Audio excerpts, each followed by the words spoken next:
যে 11 চনত মই যেতিয়া বিধায়ক হিচাপে নিৰ্বাচিত হৈছিলোঁ তেতিয়া আমাৰ চাংচকি গাৰুখুন্দা বকুলগুৰি অঞ্চলৰ যথেষ্ট ৰাইজে মোক ভোট দি জয়যুক্ত কৰিছিল। পৰৱৰ্তী সময়ত মই ইয়াৰ পৰা জাগিৰোডলৈকে গুচি গ'লোঁ, কিন্তু আপোনালোকৰ যি মোৰ প্ৰতি কৰা উপকাৰ সেই উপকাৰক মই কেতিয়াও আজিও পাহৰা নাই, ভৱিষ্যতেও নাপাহৰোঁ, জীয়াই থকালৈকেও নাপাহৰোঁ। অলপ আগতে বগলাজানত আমাৰ যি কামপুৰৰ পৰা ৰহালৈকে যোৱা ৰাস্তাটো বগলাজান অঞ্চলত খহি গৈছিলে। সেই অঞ্চলটোত আমি 17 কোটি টকাৰে পুনৰ নিৰ্মাণৰ কাম আৰম্ভ কৰিছোঁ আৰু সেই ৰাস্তাটোৰ মই এতিয়া আধাৰশিলা কৰি আহিলোঁ।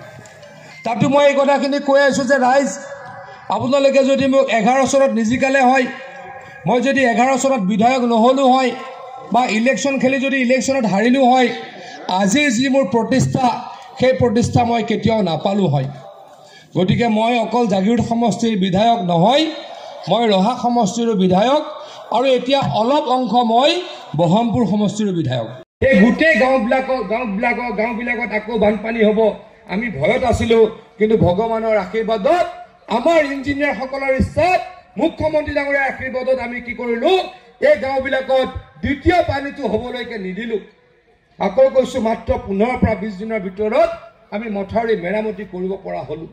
এই অসমৰ পৰিৱেশ কি আছিলে?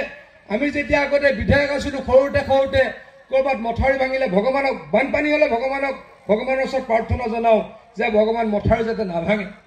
মথাউৰি ভাঙিলে গাঁৱৰ মানুহৰ অৱস্থা বেয়া হৈ যায়। সেইখিনি সময়ত ৰিলিফ বিতৰণতো যথেষ্ট খেলি মেলি হৈছিল।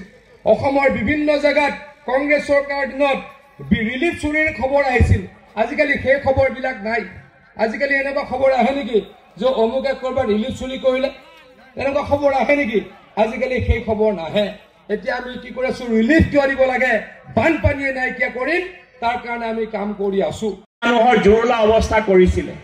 আজি নিশাৰী ওপৰতো আমাৰ এটা বান্ধৰ সৃষ্টি কৰিছে। এই 3টা বান্ধ একেলগে প্ৰায় 40 কোটি টকা ব্যয়েৰে নিৰ্মাণ কৰা হৈছে। এই বান্ধকেইটা হ'লে মই ভাবোঁ কামপুৰৰ ৰাইজৰ বানপানীটো ইতিহাস হ'ব। আজিলৈকে কোনো মন্ত্ৰীয়ে, কোনো ডিপাৰ্টমেণ্টে ইমান ডাঙৰ পদক্ষেপ লোৱা নাছিলে।